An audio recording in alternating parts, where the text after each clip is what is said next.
So, as I said, like object detection, okay, was just a few years ago. It was still a difficult problem because, okay, as I have shown you, okay, if you use like a CNN network to like swipe through the whole image, it takes too much time. Okay, think about that. It also you also need to consider like how many grids you want to break the original image. Okay, and also like you can see the issue is it takes too much time. Okay, so this has changed. This was the issue until this fully convolutional network concept come into play. So this fully convolutional network, okay, this concept, okay, actually when it was first proposed, it was proposed, not for the object detection, but for the semantic segmentation, okay, in 2015, okay. So I think I already showed you what semantic segmentation is in the earlier, okay. So I'm not going to detail of that, but okay, the concept. What is the concept of this fully convolutional network? Okay, it's like this. Okay, because we know like CNN network. Okay, after all the convolutional layer and the pooling layer, we normally will have global average pooling layer, right? To sort of convert each feature map into one number, and then flatten it into one layer, and then we have some dense layer, right? We know that, right? Okay. So now, okay. Let's use an example. Okay, if we have a dense layer, okay, this dense layer is followed on top. It sits on top of the convolutional layer. Okay, that output 100 feature maps, each of size 7 by 7. Of course, this is the size of the feature map. This is not the size of the kernel. Okay, we never use a kernel this large. And at the end of the convolutional layer, that's almost unheard of. Okay, so in this case, each neuron will compute the weighted sum of all 100. This 100 is the 100 feature maps, right? Times 7 times 7 activation from the convolutional layer. Okay, plus the bias term. So we know that, right? We know that if this, this is normally done by not only by the fully connected by the dense layer, but also by the global average pooling. But you get an idea, okay? Each neuron will deal with 100 times 7 times 7 activations from the convolutional layer. Okay. Now, let's see what happens if we replace this dense layer with a convolutional layer using 200 filter. So originally, this dense layer has 200 neurons. Now we replace this dense layer by a convolutional layer with 200 filter. Each of these filter is of size 1 by 1. Okay? So if you do that, okay, what happens is that, okay, each of this feature map, well, this 1 by 1, actually it's a number, right? It is just a number. And this number is going to come from 100 times 7 times 7, okay? Each of the feature map here is doing almost identical thing as a neuron in the dense layer, okay? They are doing almost exactly the same thing. They are doing they are getting the input from the 100 times 7 times 7, okay? So So basically, the only difference is that the dense layer, okay, its output shape, okay, is the tensor of shape batch size 200. Yeah, that's the shape of the output for the dense layer. But the shape of the output for the convolutional layer is going to be batch size 200. But if you, because this 1 pretty much means one number, right? Other than this, everything pretty much stays the same, right? Okay? So, if you understand this concept, okay, now, say, if you already have a CNN trend, you already have a trend CNN with a dense layer like that, we can replace that dense layer by the convolutional layer, okay? And, you know, we try to copy the weight from the dense layer to our convolutional layer so that it is doing exactly the same computation for us. That's possible, right? That's possible. So once we, you know, do this conversion, okay, the dense layer is gone, okay? The only thing left will be convolutional layers, right? Well, and possibly some pooling layer at the beginning, right? So you may say, like, well, then it is doing the same computation, so what is the advantage of doing that? Why do we want to do that? Okay, if the computation pretty much remains the same, so what is the advantage? Okay, the important thing is that, okay, for dense layer, okay, if you change the input size, it doesn't process, right? If you expect the input size to be 100 times 7 times 7, okay, because the previous, the example I used, a previous layer, okay, the output is like each feature map, the shape is 7 by 7, right?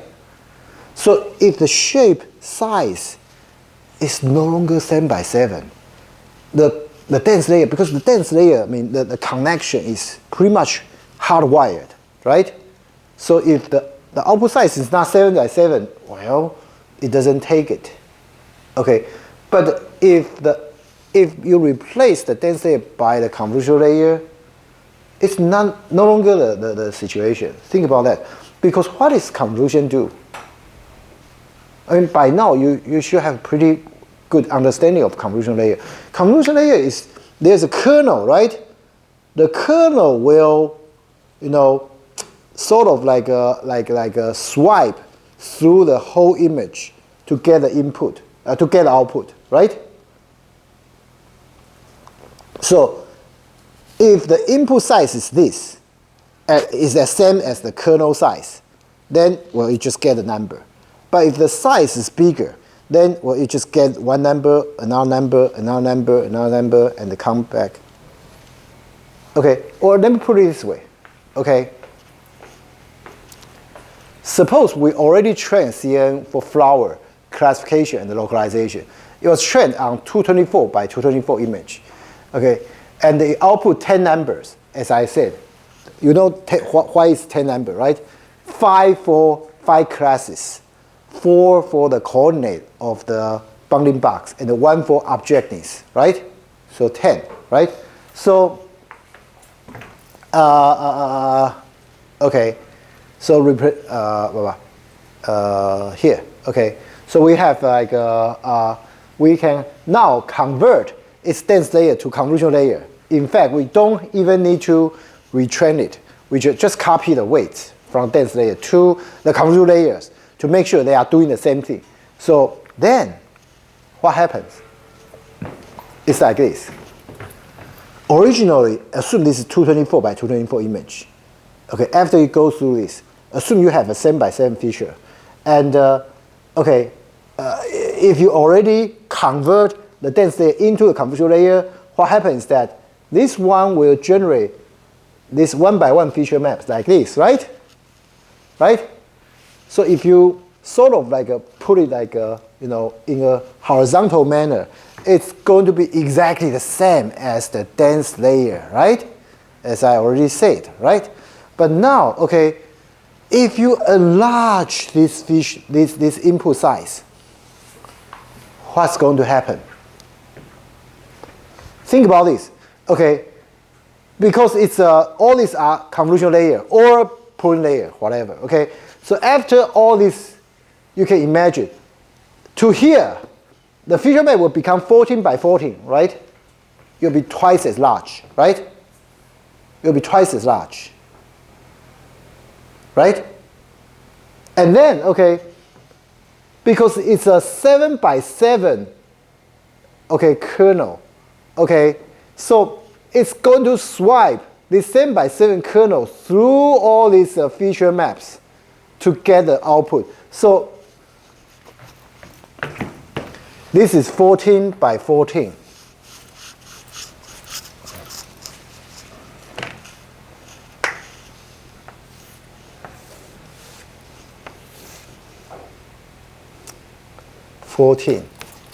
By 14. So your 7 by 7 is exactly half of that. But you have to swipe it, okay? 1 and 1 and 1 and 1 and 1. So it will produce an A by A output. A by A output, right? So this one will be A by A output of the feature maps. So you may say, well, yeah, so what? Okay. Here, okay. Let me draw it more carefully. Remember, like originally, I mean, when we swipe the CNN through all those, this one, when we swipe the 3 by 3 through this grid, the process is just like we swipe this this thing, okay, one pixel at a time through this. So we produce this A by A. So each one is going to be something like we are doing this thing, right? So actually, this, if you look at one, because this is A by A, so if you look at one particular coordinate in this one A by A, each coordinate is exactly just like you are swiping, the result of swiping this, I mean, putting this at one position, you get this, these A numbers. Okay, and you move, for example, 1 position to the right.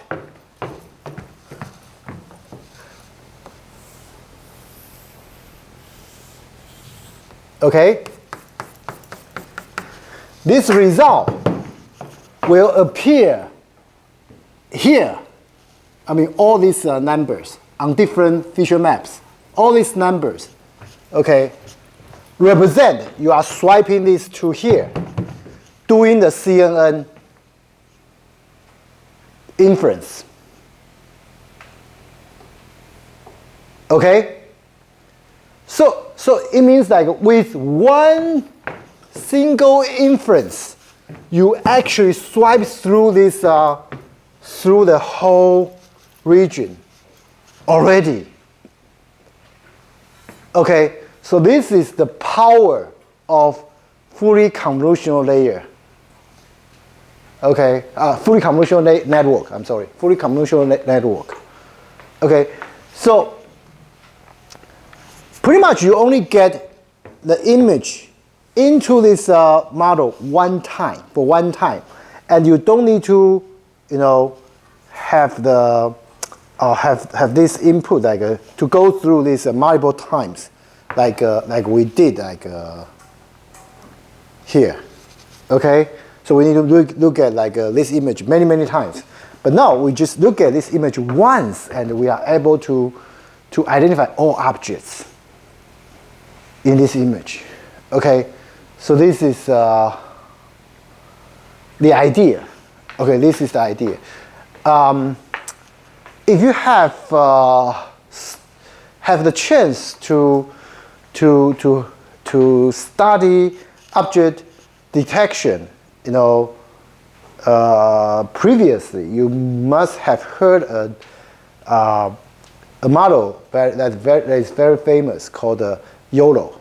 Okay, YOLO, YOLO. YOLO stands for you only look once. Okay, why does it get its name? It is because that model only look at the image once. So it takes advantage of the fully convolutional network.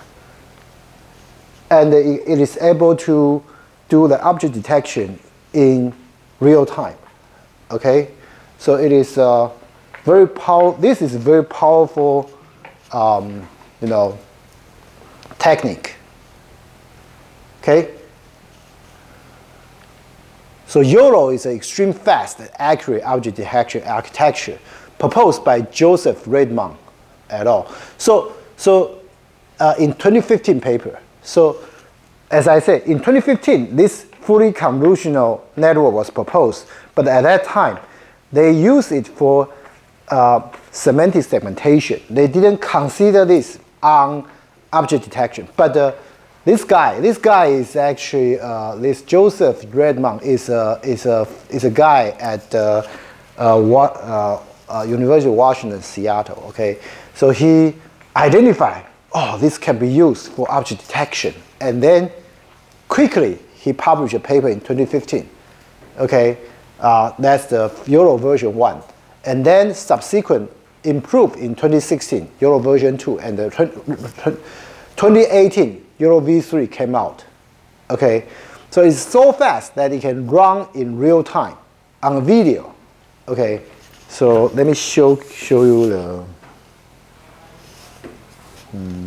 Do I?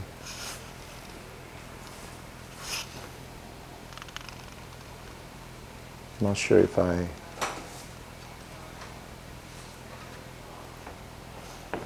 Can open the.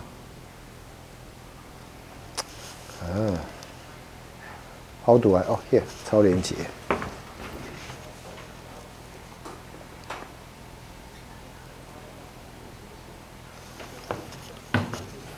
开启超连接。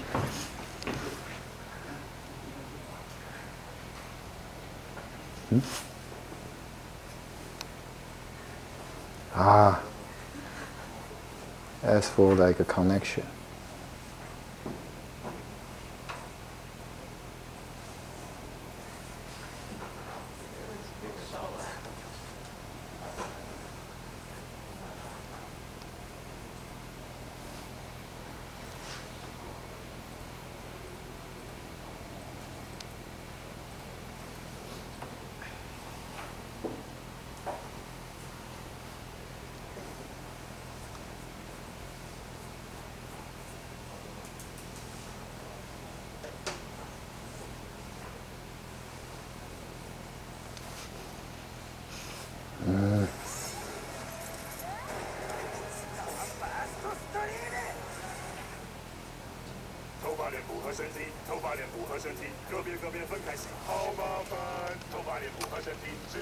How do I?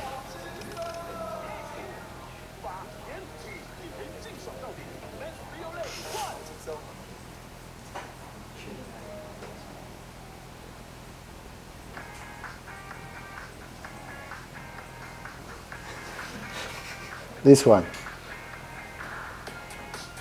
So this is like a real-time detection.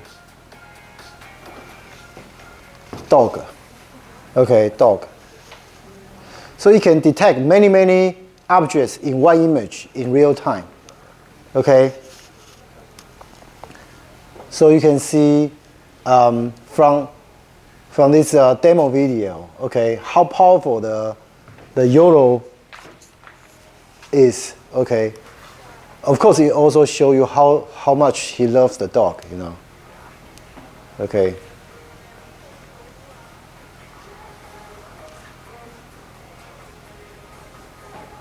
So many cars. I think this is probably in Southeast Asia. This is definitely not in US. So this is the guy, Redmond. Okay, so he likes to go hiking and skiing, all those things. So he always bring his dog with him. Yeah. Yeah, I believe this is the same guy. So basically he show you like even a close up or like the far away thing. I mean, are all no problem. Yeah. Okay. Yeah, you can check out this video. It's very, very interesting. Okay. Yeah, I'll stop here.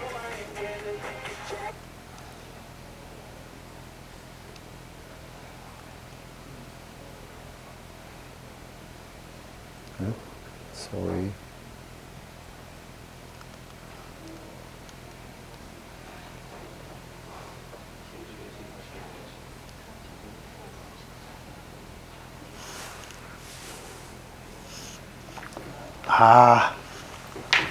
Hate it when it goes back. So this is the YOLO. Okay. So YOLO now has, I think, like a version 7 already. Okay. And one thing that is I would like to mention is that YOLO has been the Taiwan has contributed like the newer version of YOLO a lot. Okay. The version 7 is actually proposed by Taiwan team. Okay, at least the first author is from Taiwan Academic Sinica. And by the way, that guy who created YOLO, okay, he got his PhD from National Central University. Okay. He got his PhD from National Central University. So this is also something that's worth mentioning, okay? Because YOLO obviously has been used like worldwide, okay, worldwide. Okay, so if you are interested, you can check out YOLO version 7, okay? I believe like the first author is a researcher at Academic Sinica. The last name is Wang something, I forgot, but he's a graduate from NCU with a PhD degree. Okay, he's actually his advisor is Professor Wang Jiaqing. Okay, but of course his work on YOLO is not Professor Wang Jiaqing's work. His YOLO work is something he did after he went to Academic Sinica. Okay, but still it's worth mentioning. Okay, it's a good. Actually, it's a good contribution. Okay, from someone from our department actually. Okay, so YOLO 3 architecture, okay, is quite similar to the one we just discussed. Okay, so what architecture? Fully convolutional network. Okay, but there are few important differences. It outputs 5 bounding boxes for each grid cell. Okay, so for each grid cell, it actually outputs 5 bounding boxes. Okay, so instead of just 1. So each bounding box comes with an objective score. So it also output 20 classes probabilities. So per grid cell. So you can calculate because like it has 5 bounding boxes and you have 20 classes. So it was trained by Pascal VOC data set. This is very famous image data set. Okay, so it contains 20 classes. So that's a total of 45 numbers per grid cell because you have 5 bounding boxes. Each one you need 4 numbers, and you also need a 5 objectiveness score. Okay, so 5 times 4 is 20 plus 5 is 25, and we have 20 classes, so it's 45. Okay. So instead of predicting absolute coordinate of the bounding box centers, YOLO predicts offset relative to the coordinates of the grid cell. Okay, where 0, 0 means the top left of that cell, and 1, 1 means the bottom right. So as I said, like you have different ways to represent the bounding box. So this is how YOLO represents the bounding box. But you know, it's you just need to know, like I mean how the bounding box is represented. For each grid cell, YOLO V3 trend. This is YOLO V3. Okay, the following YOLO may not follow the same trend. Okay, so YOLO V3 is trained to predict only bounding boxes whose center lies in that cell. So if the center does not lie in the cell, it doesn't predict. Okay, it doesn't predict. Okay, but even if an object center is in the cell, but it may be, you know, it may span out of the cell, but it will still predict. Okay, it will still predict. Okay, so YOLO V3 applies the logistic activation function to the bounding box coordinates to ensure they remain in the 0 to 1 range. So you know the logistic is I mean we know like the output will be within the 0 to 1 range. Okay, so before training neural network, okay, the YOLO V3 finds 5 representative bounding box dimensions called anchor boxes. This is also very important. Okay, so or bounding box priors. So basically, remember they have like 20 classes, right? Okay, so for those 20 classes, the author identify the when we say bounding box dimension, what does that mean? That means the ratio between the height and width. Okay, so for example, so if one of the classes is the human, so for human, the height and the width ratio is, you know, well, how much?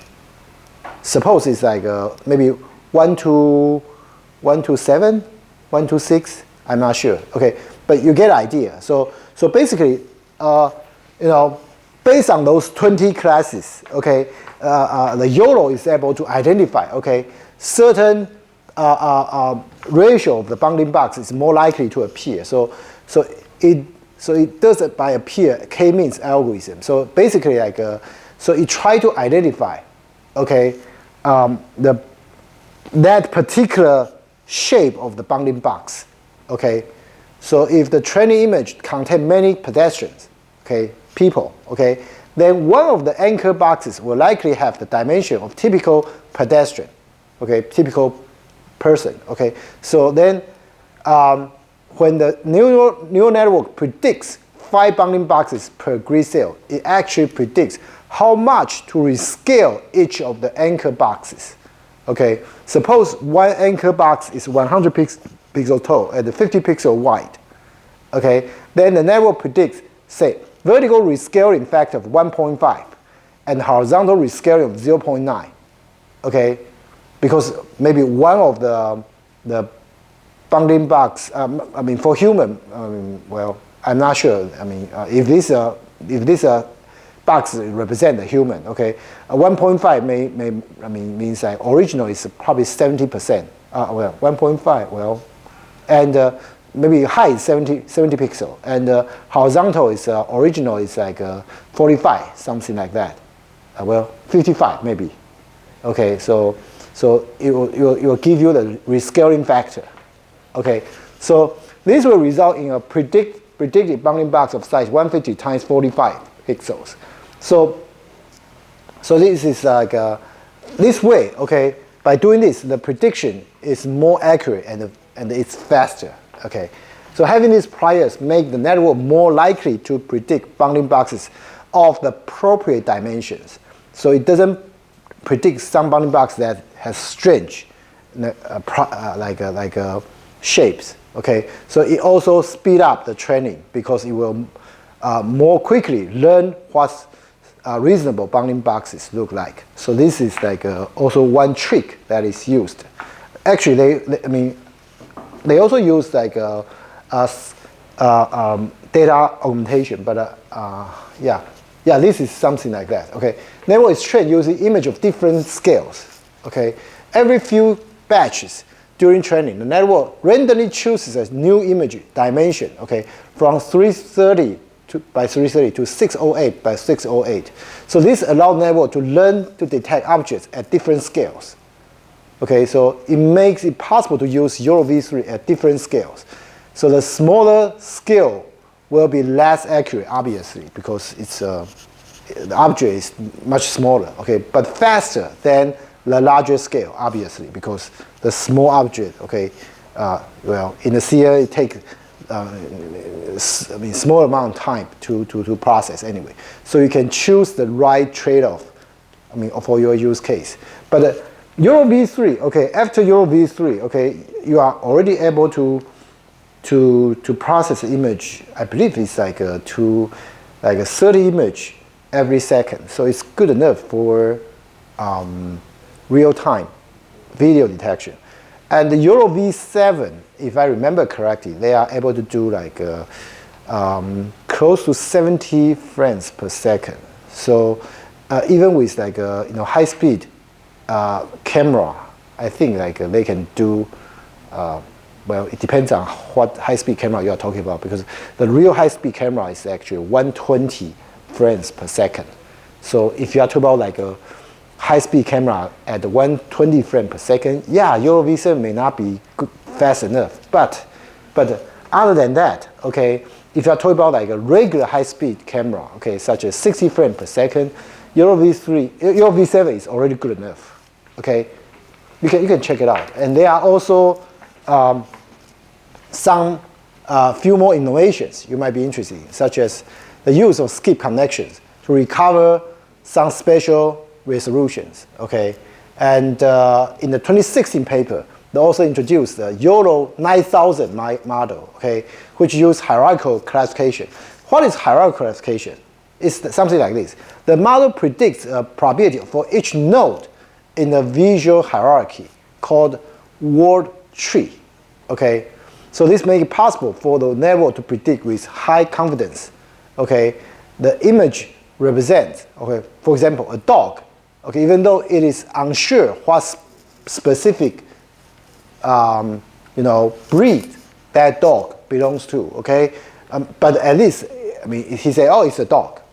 Okay, if it's not sure it's about a dog, maybe it will tell you it's a four-legged animal, something like that. So basically, okay, if you know better, you will, oh, it's a dog or a cat. So if it's even better, you know like, oh, it's a chihuahua. Okay, so it has certain hierarchy. Okay, depending on how much he learned from the image, it can give you, the best answer it could possibly give.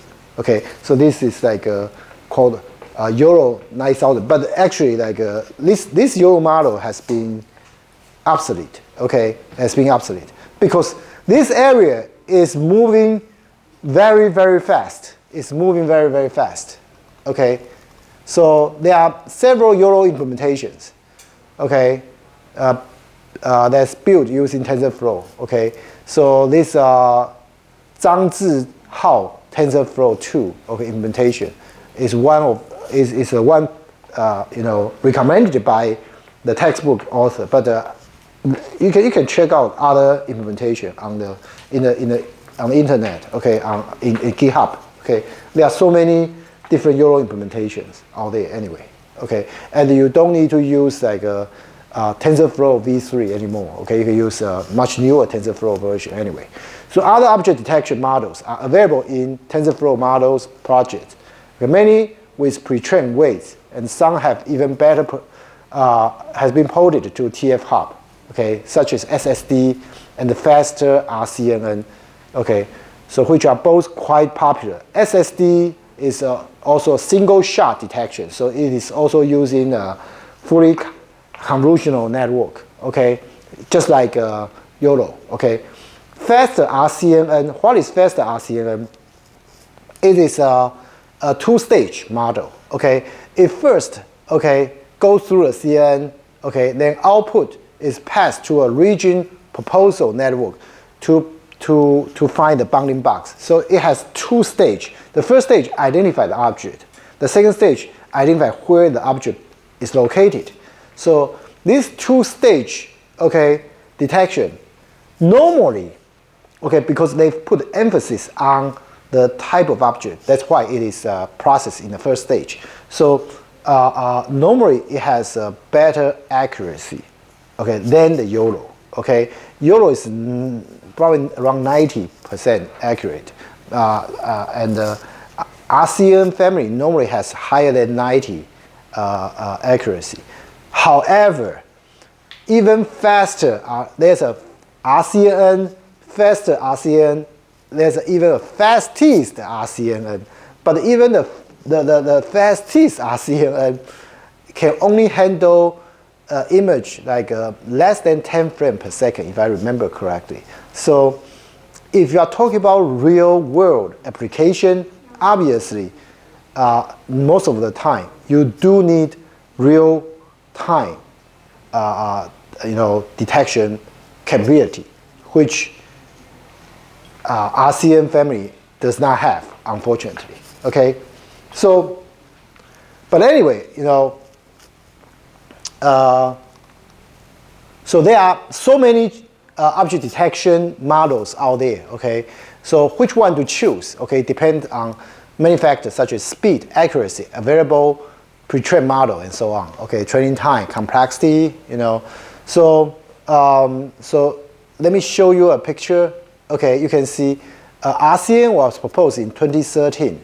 Okay, and this table. I got this picture. Okay, in the early 2000s. So that's why. Okay, it only has a model up to the 2019. Okay, because I got it in early 2020s. But if you can check just within like how many 7-8 years. Okay, so many different models were proposed. And if you look at the place where this model were published, 90% of these papers are in first-tier conferences. For example, ICCV, ICLR, CVPR, ECCV, NIPS. Okay, all these are first-tier conferences. Okay, so of course. Here we only list like a YOLO up to YOLO V2, YOLO V3. But as I said, recent years, especially like recent 2 years, YOLO V has become, there's a YOLO version V7.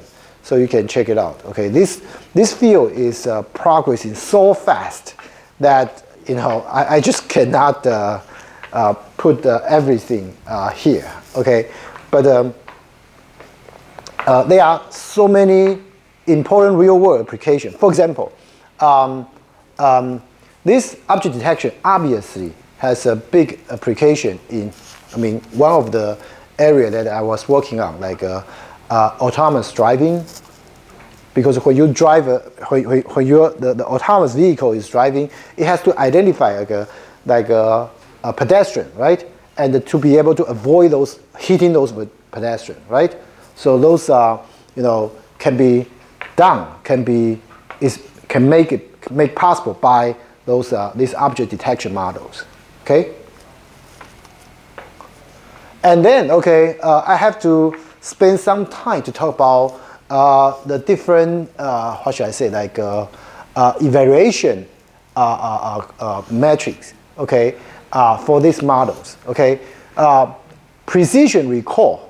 Okay, are commonly used to measure performance of the classification. Okay, definition, precision is like this. Okay, true positive, true false positive, true negative, false negative, right? I suppose. Okay, if you don't, go check out the basic book about like machine learning. I'm sorry, I don't have time to go back to talk about those basic stuff. Okay, so precision is defined to be like TP divided by TP plus FP. Recall is defined to be TP divided by TP plus Fn. So trivial way to have perfect precision is to make one single positive prediction. You are pretty sure about this answer and ensure it is correct. Okay, just you only do the correct prediction. And if you have any doubt on the answer, don't do it. Okay, then your precision is 100%. However, okay, this would not be very useful because classifier would ignore all but one positive instance. Okay, so this is normally what we want. Okay, so precision is typically used along with recall. Okay, or another way to call recall is sensitivity. Okay, so this is a ratio of positive instances that are correctly detected by classifier. Okay, so because these two things, the precision and recall, are sort of like a trade-off to each other. When you have a high precision, the recall is normally low. If you have a high recall, precision is normally low. So in order to combine these two, there's a F1 score, which is a harmonic mean of these two things. Okay, so you can, when you have a model, if you do not have particular preference, okay, then we normally optimize on the F1 score. Okay, so the F1 score favor classifier that have similar precision and recall. However, this is not always the case. Okay, in some contexts, you mostly care about precision. Some other contexts, you care about the recall. Okay, for example, okay, if you are design a system that detects if there's like a car or like a motorcycle that they will trespass the railroad. Okay, you want to have a very high precision or have very high recall.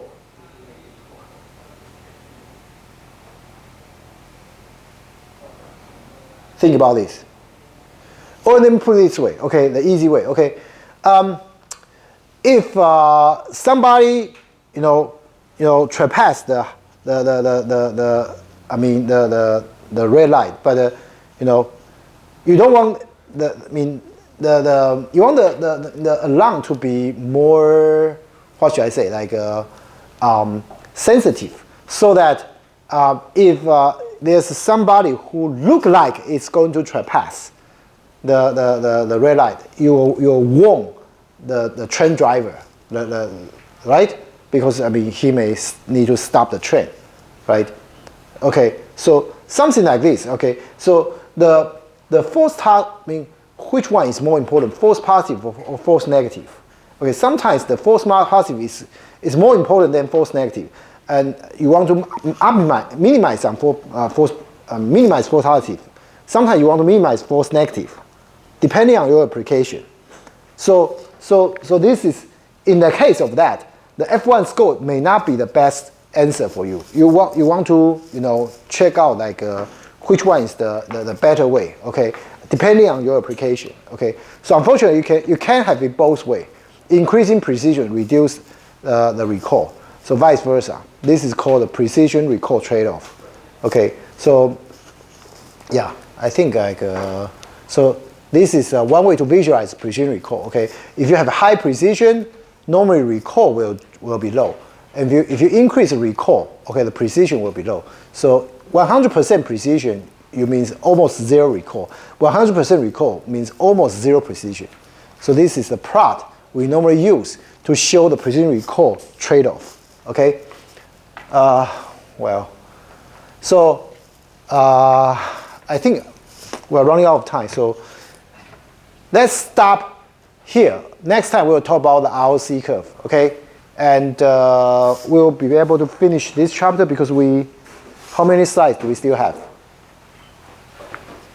What is slide number here?